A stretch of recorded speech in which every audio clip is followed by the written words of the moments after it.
Divorce is very rare.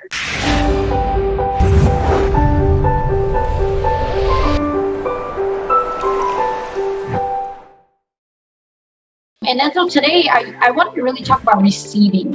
What does receiving really mean? Let me tell you a story about myself. Growing up at 1 year old, I don't know about your country, but in my country, divorce is very rare. So, however, my mom and dad have a divorce when I was 1 year old. And a lot of people is telling me that, oh, you're not a lucky child. Because if you're lucky, your parents would have get back together because of you. Your dad would not have gotten into drugs. Your mom would have gone to Singapore to get to work. And I never really get back with my mom until I was 18. And then when I was 18 and living with my mom, I still actually have to call my mom auntie because the whole family beside my stepdad have no clue that I am my mom's children. So that's how I grew up. So wherever that auntie was, I know that she obviously meant good for me. Like she just saying that, oh, this is just a comment, right? No big deal. However, that with me for the rest of my life. I keep thinking that I wasn't lucky, and then whenever I was, I just thought that was an anomaly. Anomaly actually means it's not normal. Okay, I know some of you guys put no. Anomaly means that like normal, right? So it's kind of abnormal. It's not normal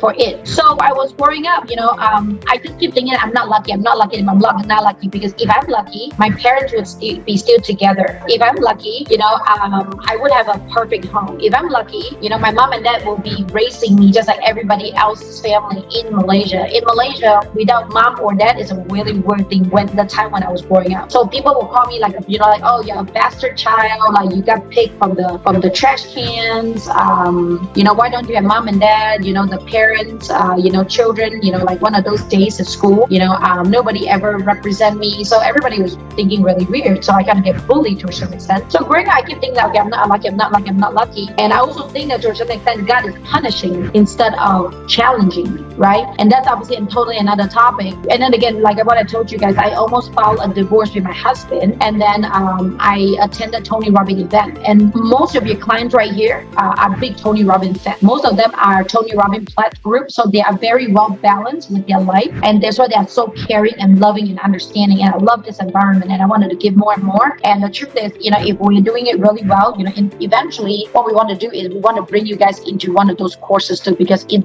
literally changed my life. And throughout that whole journey of really, seeking myself again and really trying to figure out what's wrong with my marriage, and then I found out that actually there's quite a bit of things that's wrong with me. It's not that it's wrong, it's just too traditional growing up in our society, right? So like I said, I keep thinking I'm not lucky, right? So growing up, I never go to casino, I never gamble because I just never think that I will win. So I never bothered to try, and then I keep focusing on the wrong thing that has happened to me to prove that I am unlucky, right? Because again, where your focus go, right? What we talk about, if you focus on the red, you only see the red. If you focus on the yellow, you only see the yellow. So I only focus on and see like look, I'm unlucky again. Look, I'm unlucky again. Look, I'm unlucky again, right? Because that's where I focus. And then when I attended the Tony Robbins event, I realized that I was focusing on the wrong thing. I need to focus on the right thing, which is, oh man, I'm really lucky, right? I'm actually very lucky that I almost filed a divorce with my husband, because without that, I would have figured out what is missing in my true real life.